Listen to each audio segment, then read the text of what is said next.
Good evening, everybody, and welcome to the Sport and Limerick Soccer podcast this week. Delighted to be joined once again by Noel and Jason O'Connor, where we'll be discussing a few different things, including Treaty United's last match of the regulation season before the excitement of the playoff commences next week. Noel, we'll start with yourself this evening. Last weekend, obviously, there was a defeat for Treaty away to UCD. It's their second defeat at the Belfield Bowl this season, a 2-1 defeat. What was your overall assessment, I suppose, Noel, of the game? We did see changes as we expected, but how did you assess the performance overall?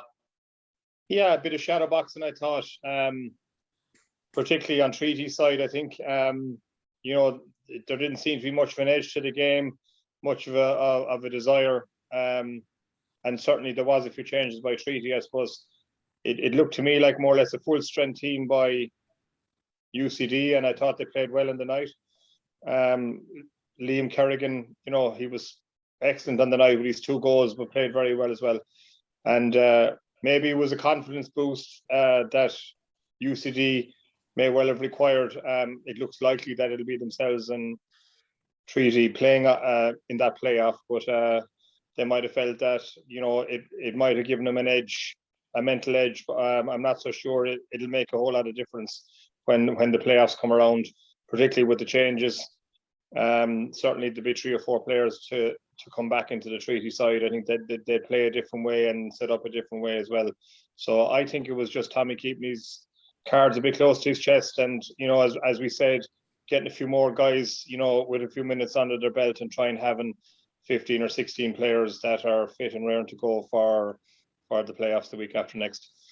Yeah, Jason, there probably was a bit of shadow boxing on Treaty's part, like Noel mentioned. But I suppose it was important for some players, like, the likes of Joe Collins, Willie Armshaw, Joel Custrain, and Dean George, who did score as well. It was important for the likes of those players to get minutes. How do you think those players fared on the night? Yeah, I think that was Tommy's big aim, really, Adrian, was get some minutes into Dean George in particular. I suppose maybe assess Joel Custrain because he came off injured very early the week before. You kind of wonder now what that injury was, if he was able to start the game. And I think we know what we'll get from Willie Armshaw. I suppose out of the 3, I was most impressed with Dean George. He's looked really, really good since he's come back into the fold from injury. He works hard. He's a very good attitude. As a centre forward, I'm not so sure. Can he play that lone striker's role? He spends a lot of time outside of the box. For me, that said, took his goal very, very well. Put through by Callum McNamara. It was around 49 minutes and an excellent finish. Joel, I thought, did well. Good in possession. The one fear I have for him, Adrian, and I flagged this throughout the season, is if he starts on the right or the left, he ends up on the other wing on numerous occasions. He goes on a dribble or he gets adrift with the play, and the play ends up lopsided. He ends up like a double winger, and it leaves Treaty wide open on transition for a fullback on his side, and it happened again against UCD on numerous occasions. But he did okay. Obviously, he didn't assist a goal or score, and that's what you're looking for from people in the wide areas. But as I said, Dean George was the big one for me. I was impressed with UCD. I'd agree with Noel. I thought Kerrigan was excellent. I thought Sean Brennan in the middle, I've said it throughout the season, he's a standout player in this division. He really, really is. And they hurt Treaty in possession, Adrian. They looked a lot more solid, UCD, with a back 4. They came to Treaty earlier on in the season and they played 3 centre-backs. And Treaty exploited that in wide areas. That wasn't evident last week. And I suppose, look, it's looking like UCD now, but if you were to ask me would I prefer Galway or UCD, I'd prefer to play Galway if I was Treaty and I was looking to win the game over 2 legs. I really would. Yeah, you've put me right into the next point, Jason, actually, because that was a point I was going to bring up with Noel for the next question. So that is an interesting point, Noel. You both mentioned the players that UCD have. They're a very good football inside with the likes of Sean Brennan, Liam Kerrigan, Colin Whelan. We could go on as well. And because it's a 2-legged affair and due to the playing styles being so opposite between Galway and UCD, and obviously Treaty and UCD, I suppose, as well, but being similar with Treaty and Galway, do you think it would be fair to say, Noel, that despite the fact that Galway are second, that maybe Treaty over 2 legs would have a better crack off Galway? No, I'm not so sure about that. And I think the one thing that we have to say, the massive difference between Galway and UCD overall is the consistency. I mean, UCD have had some great wins and have some great performances. Also had some terrible performances as well, you know, and going long spells in 4 or 5 games, particularly after the break where they failed to win a game. And they're just so inconsistent, and you're not quite sure who's going to turn up. And I suppose it's coming to the time of year as well, because if rumours are to be believed, I think the guy we mentioned a while ago, Liam Kerrigan, is Derry City bound next season. And just with that kind of upheaval going on, I don't think they'll like to play Treaty if they had a choice. And I think the fact that they did put their full team out and, you know, were, I suppose, more anxious to win the game probably tells a lot about their mindset, that they felt that they actually needed to give the players a boost, because they're probably thinking the same way as us, that it will be Treaty. And I just feel that Treaty are more consistent. They'll be more solid. I think physically, UCD find it very difficult against them. I mean, if you think about, even though they lost the first game up there, I mean, they were 2-0 up, and they possibly could have gone 3-0 up before the comeback from UCD came. So I think as regards Galway, you know, they're just so hard to break down, and they're so hard to unhinge. And I think it's fair to say that they have a similar style to Treaty, but obviously a little bit better at it because of the more experienced players they have, and the fact that this is their second year, if you like, having a pop at getting out of the first division. And I think, you know, I think Galway will be a trickier opponent. Yeah, and I suppose due to the fact, Jason, that we'll say the champions have been decided, Shelbourne, you know, you have Wexford bottom of the league, you have the playoffs sorted out. The only thing on the final game of the season to be decided is whether Bray or Treaty finish 4th or 5th above each other. Obviously, Treaty go and play Cabinteely away. Cabinteely have been the bogey side for Treaty, have beaten them twice already this season. So it's obviously going to be a tough night for Tommy and his players up there. Do you think that they can end their streak against Cabinteely and become third unlucky and secure that 4th place Friday night? I suppose it depends what way Tommy approaches the game. I'm sure he has his strongest 11 in mind, Adrian. And you look at the lineup last week, you'd expect Jack Lynch to come back into that team. You'd expect Sean McSweeney to come back into that team. And you'd expect Kieran Hanlon to come back into that team. So I suppose the dilemma for Tommy is, does he play his strongest team? Or does he, again, not risk people if they're carrying injuries? Does he blood the young goalkeeper, McCormack, just in case he needs to use him in the playoffs? He hasn't seen first team action. Is that in Tommy's mind? I think Cabinteely's season, as you said, is done. It's over with. There's no pressure on them. Can Treaty go there and win? They can, but it'll depend what lineup Tommy has out. So I slightly disagree with Noel. They haven't been great for me, Adrian, for a while now. They're Treaty. They're not scoring goals. The shape doesn't look right. Looks disjointed. And can you just flick it on and off like a light switch? In my experience, you can't. And especially with Treaty's performances all year, very much that system, that way of playing was embedded in them, and that's changed. Can they win in Cabinteely? They can, but it'll depend on what way Tommy approaches it. Yeah, the pressure of the playoffs isn't just getting to players and managers, it's getting to us here as well. There's disagreements going on all over the shop this evening, which is great to see. But yeah, I know we have, obviously we've spoken, Noel, about the fact that we don't know whether Tommy will, you know, blood the other younger players or substitute players ahead of the game. But when you look at it, Sean McSweeney hasn't played a lot of football in the last few weeks. Jack Lynch is similar to that as well, and they are normally two really important players for Treaty. Realistically, Tommy will probably want to play them Friday, because if you're going in that cold into a first leg of a playoff game just 4 or 5 days later, like, that could spell trouble as well. Yeah, and I think I'm not so sure about Sean McSweeney. I know it was work commitments that ruled Jack Lynch out last week, and I think Red Hanlon was away. I think another guy that we can throw into that mix is probably Stephen Christopher. You know, he didn't start either, and he started most of the games, the last 8 or 10 games. And I suppose if I was in Tommy's shoes and everyone was okay, I'd be inclined to put my strongest team out on Friday. Obviously, looking for a boost as well, in terms of going in with a positive result, and playing that team for 65 or 70 minutes maybe, and then start to make changes. Obviously if Sean McSweeney is fit to play, I think he could do it 60 or 70 minutes on the pitch, maybe take him off then, regardless of how that match is going. But if they do put up their strongest team, you would expect them to be doing quite well in that game, and maybe start making changes maybe from 65 or 70 minutes, and start taking out the players that they feel that that they don't want to take any unnecessary risk with. Yeah, and one thing we do know, we won't know the team for Friday night, but one thing we do know is that no matter what happens Friday night, Treaty will be playing their first leg of the playoff at home at the Markets Field on the Wednesday, Jason. I suppose it's very hard to know, because if you look at maybe the English Championship and English League One and League Two, the playoffs just throw up so many different results, and it doesn't seem to matter what way teams play, or do they play at home or away first. What's your own preference on it? Would you prefer to have the home leg first, or would the second leg at home obviously be the preferential choice? I don't think it matters, Adrian. Treaty have been very good away from home all season.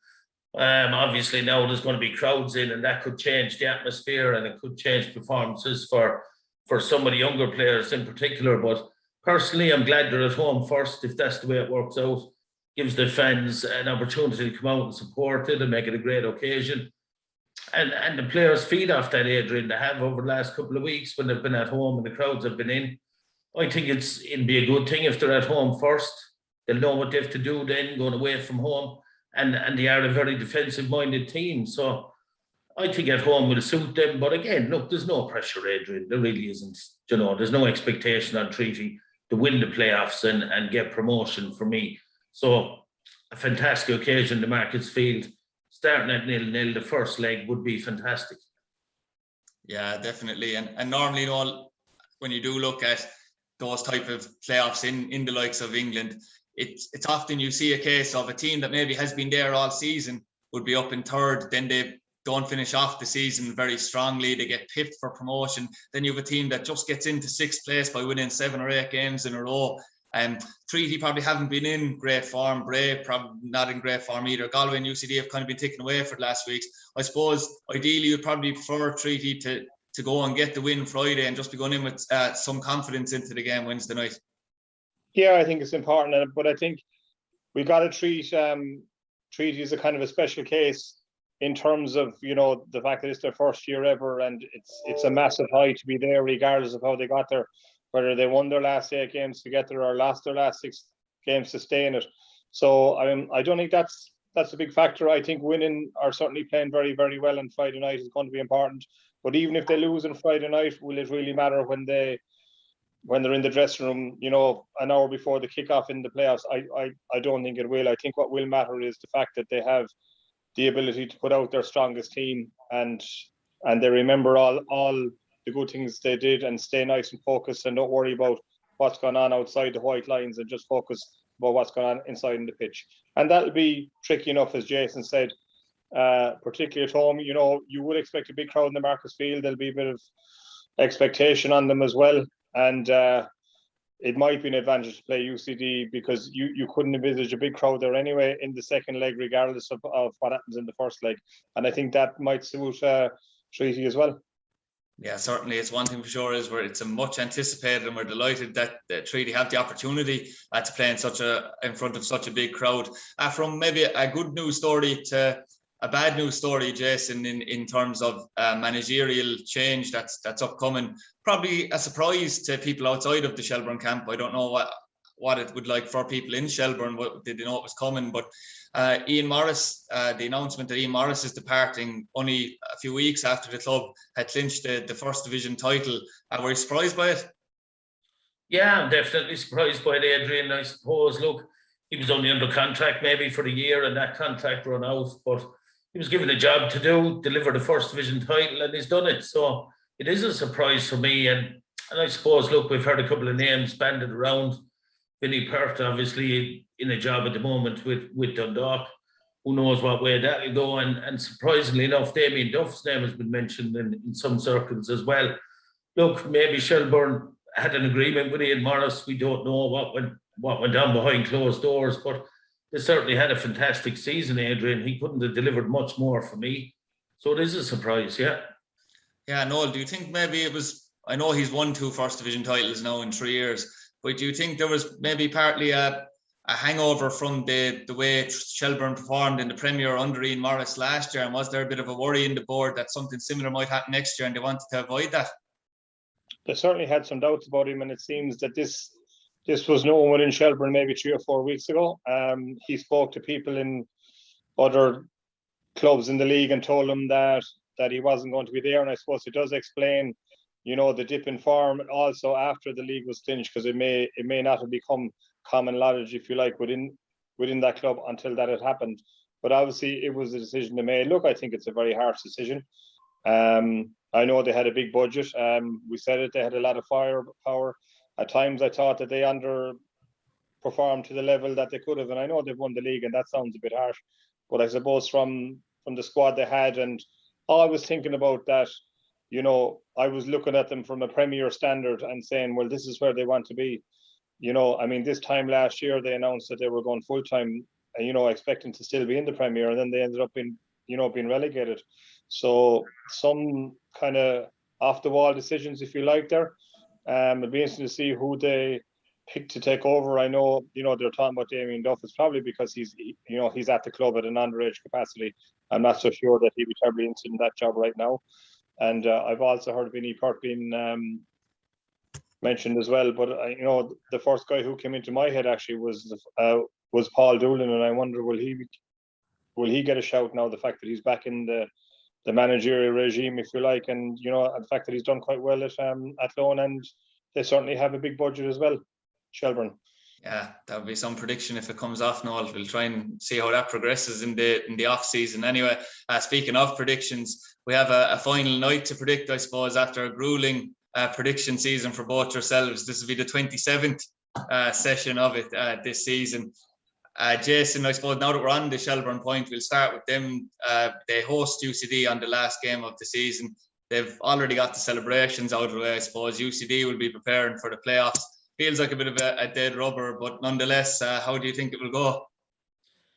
Yeah, it certainly is a dead rubber for Shelbourne, Adrian, but will UCD approach it and want to keep that momentum that Noel always speaks about? And I think it's very, very important, and it's something Treaty are kind of missing in my eyes really at the moment. But yeah, I think UCD are capable of going there and getting the win. I think they play, I agree with Noel, don't get me wrong, they have been inconsistent all year. But when they hit form under night, Adrian, they've kind of gave Treaty a bit of a lesson for most of both games in the Belfield Bowl. Both victories, UCD were good value for them, and if they turn it on against Shelbourne, it could be a great game. And that's kind of my point with Galway. If Galway turn it on, they'll probably beat you 1-0, and that's all it's going to be. But if UCD turn it on, they're capable of scoring goals, and that's my fear with Treaty. But to go back to the game, I suppose this week, as I said, Shelbourne have down tools. They have another medal in the bag for a lot of them players, and I think UCD will get the result to keep them taking over. Yeah, and you mentioned Paul Doolan earlier, Noel. His side will finish off with a home tie against Cove. Obviously, we know that at Loan now, they've had a couple of weeks to sink in that they won't be in the playoffs, even though the cherry was being dangled in front of them for a while, that they might still get there. How do you see this one going at Lizzie Woolen? Yeah, certainly a bit harder to predict the upsurge in form with Cove in the last couple of weeks. But I think that and again, we don't know this, but if Paul Doolan is nailed on to stay there, I think that that he'll be very determined to finish off the season at home with a win and maybe just put down a marker for next season. I think overall at Loan have a better squad and more firepower, and I think if they are serious about the game and they treat it seriously, I'd expect at Loan to win that one. Yeah, and probably the most anticipated game, Jason, despite the fact that, as you said, there isn't much riding on any of them, is Cork against Galway. We have John Caulfield going back to Turner's Cross once again. It'll be interesting to see, I suppose, like UCD, like Treaty and like Bray, what way Galway will approach that game. But how do you see it going? Yeah, I think, Galway very hard to beat, as we know, Adrian. They'll be dogged. They won't want to lose any game really, and especially for John, I suppose, up against Cork City. He'll want to win that game, most definitely. And we speak about inconsistency. Some teams, it's Cork, they're the prime example of that all year. Fantastic squad, full-time environment, and on occasion, Adrian have really entertained us with some great football, but the results haven't matched it over the season. Galway, like I said, at their best will beat teams probably 1-0, 2-0. They'll keep clean sheets and they'll be very well organised, so there won't be a whole pile in it, but I will stick my neck out and go for Galway.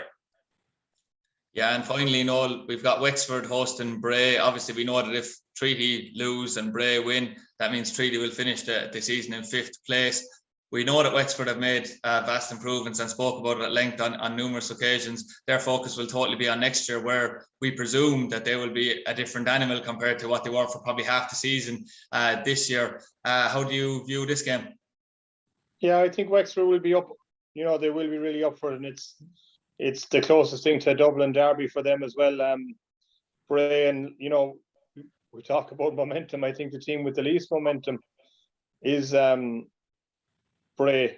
You know, and I know myself that I think Wexford will be really up for this game, and I'll probably see it ending up as a draw.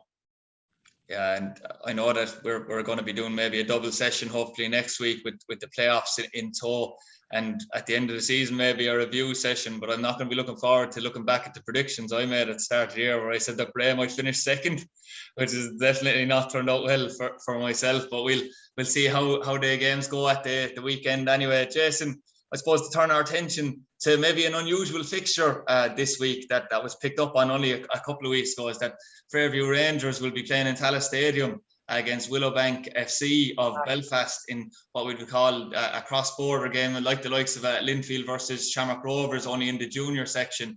I know it's an unusual game, and I suppose in some ways it might be hard to get players up to play this game, but they're playing at Tallaght Stadium. Great opportunity in that sense, and you'd imagine, and it is a good occasion and probably a good idea, to be fair. Yeah, it shouldn't be difficult to get the players up for the Adrian. You know, it's a break from the norm, let's put it that way.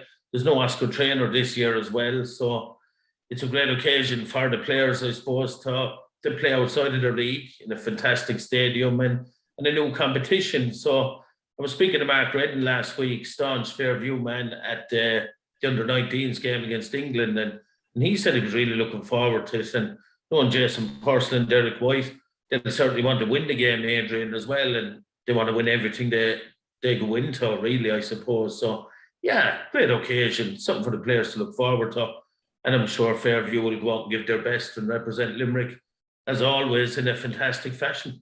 Yeah, and unfortunately, Jason, we're kind of pushed for time, so we couldn't go through maybe all the Premier fixtures and the likes for next year. One fixture next week, but one fixture that will provide some interest. And I know there was some backlash to us a few weeks ago when we mentioned Janesborough and their possible relegation dogfight, and they will be going to Kilmallock now at the weekend. I know Kilmallock will be on a high over the hurling. Whether that will transfer to the soccer, I'm not so sure, but they host Janesborough in a big game. That is a really big game, because Kilmallock will be eyeing that up and say if they can get 3 points now, that they really will be dragging Janesborough right in there if they aren't already there. Yeah, both teams are looking at it as a massive game, Adrian. You can see the position Kilmallock are in, you can see the position Janesborough are in, but Mungret also need now to be looking at themselves and looking over their shoulder, because a win for Janesborough at the weekend will bring them out of trouble a little bit for the time being and bring Mungret in. So I suppose, look, people are entitled to their opinion, Adrian, and we just give ours. You know, that's all it is every week. But there's no doubt it's a massive game. When that bottom 6 breaks from the top 6, they'll all be big games. They really will. But Janesborough need a win, most definitely. Kilmallock probably need one even more so. But it eases the pressure on Janesborough, most certainly, if they can go and get to 3 points. They won out there early in the season, as we said, in a cup competition. Will Kilmallock have some players back? Will they be stronger? Be a very, very interesting tie, Adrian. It really will. Yeah, it certainly will be. On a positive note, probably to finish, Noel, we had some very positive results. There was a positive week, I suppose, if you're going that way, in terms of the attendances at the Markets Field for the Irish women's under-19s games. Unfortunately, they were, despite the entertaining affairs and the fact that they were close against two very good opponents in Switzerland and England, they lost both of those games, but won against Northern Ireland today at the Markets Field, which was a huge win for the girls. And obviously, just recently, over an hour ago, we saw that the Irish senior team had a huge victory in Finland as well. So a really good day for Irish women's football. Excellent, Jan. Look, they were unlucky last week. You'd have to say against Sweden as well. A real powerhouse of a team, and in fairness to Vera Powell, like she's been there a while and she's been working away, and she says that they're working on a plan, that they could have had easier friendlies, but she didn't want them, because they were on a long losing streak. And it looks like she's been vindicated, particularly with the result today, which is a fantastic result. Yeah, certainly. And one thing that can't go unnoticed as well, Noel, is we meant to discuss it earlier as well, but the developments maybe on the academy front at Limerick schoolboy level, which I know you're involved in heavily yourself. How has progress been on that in terms of recruitment of coaches and other things? Yeah, well, the first thing Laffy mentioned is the great victory by the Kendy Cup squad. Niall Burns' Kendy Cup squad, a brilliant win on Sunday in Maru against the county. They won 2-0 to top their group, which is great, and it's great for the seeding as well. So they're the top 8 in the country. I think that the draw might be on tonight. The open draw might be on tonight or tomorrow. So huge congratulations to Niall, his backroom team, and the squad. And we also have next year's Kendy Cup squad, if you like, up and running. They were involved in the Liam Donovan tournament over the weekend, and we've the under-13s as well up and running. So we're hoping to get moving on the under-12s in the next couple of weeks. So certainly plenty to be done, but a massive reaction to it, in fairness, and there's great numbers and